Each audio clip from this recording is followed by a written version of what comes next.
a street in Cleveland which is home to a billion-dollar entertainment empire. And Leon, you went to that street, which actually has a connection to your own childhood. Part of your childhood, too, I'm willing to bet, and perhaps yours as well. I'm certain of that. Millions, where billions of us are linked to this street in Cleveland. It is super in so many ways. It is a place in my Ohio where a most unusual hero was born.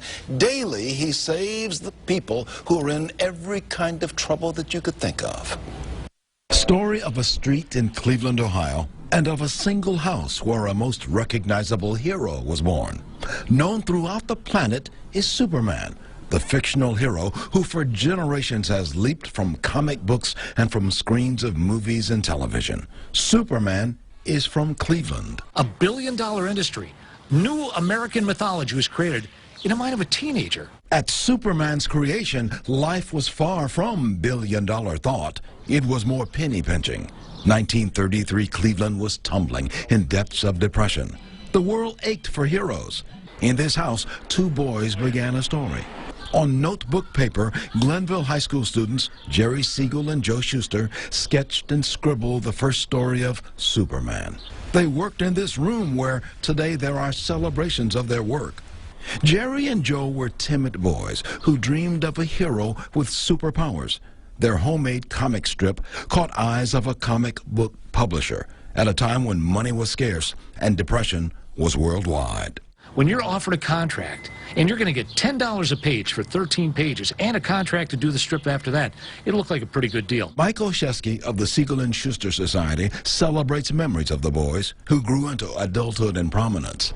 Their supermen took them there. 50 years later, long after Siegel and Schuster had moved away, enter Jefferson Gray. Unaware of what had gone before, a half-century earlier, he bought the old Siegel house. No, we didn't know anything about how we just bought it. We were looking for a house for our family.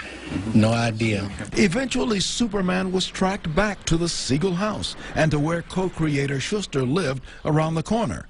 Schuster's house on Cleveland's Amore Avenue is gone, but the boys' first published strip is displayed on that site. Superman used his unearthly strength. Years later, on nearby Kimberly, Jefferson Gray found a strength himself, turning his house into a Superman tribute. The old house grabbed new life, and Hollywood showed up to walk the boys' steps. And on the way down, here comes Helen Slater. You're passing her in the hallway. Helen Slater played Supergirl in the movies. Who's here on the porch? Sam Whitmer, the guy that played Doomsday on Smallville. For me, there was something almost magical in this room. I grew up reading Superman comic books and watching Superman on movies and on television. Generations after the two boys brought Superman to life in this very room, you can still feel their magic and their genius. Superman eventually reached billions of eyes. In the house, the value is its history, not necessarily on the walls, but in the walls, which surrounded Jerry Siegel and Joe Shuster. Their creativity here rocketed Superman into the world.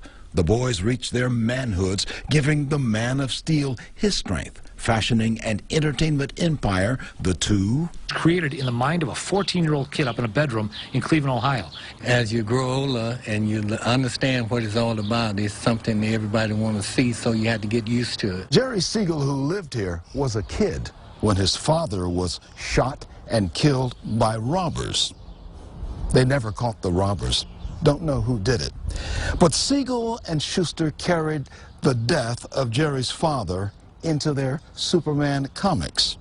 They made Superman bulletproof, it is thought, because Siegel's father was killed because he was not bulletproof. It wasn't just Jerry's dad that was part of that mindset. It was everything around them. The first issues of Superman took place in Cleveland. A super being from the planet Krypton in a faraway cosmos, but really from the street Kimberly in Cleveland.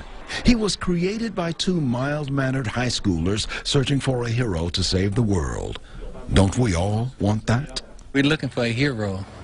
Sometimes when you look at Superman, Superman always come to the rescue when you're in trouble. Philosophical words from a man who did not know all he bought when he bought his house, but learned later it was a super buy. Jefferson Gray and others transformed the house into tribute for three: Siegel, Schuster and Superman. Siegel and Schuster still live here, in that their spirits still hover here. They were two Cleveland kids who searched for a hero and found him, but only when they tapped into themselves and touched their own creativity. By the way, Clark Kent, the mild-mannered reporter, is the disguise Superman uses until Superman is needed. Clark Kent is a reporter for the Daily Planet newspaper. The Daily Planet is based on the Plain Dealer, PDDP. Interestingly, if you rearrange the letters in Plain Dealer, you can almost write Daily Planet.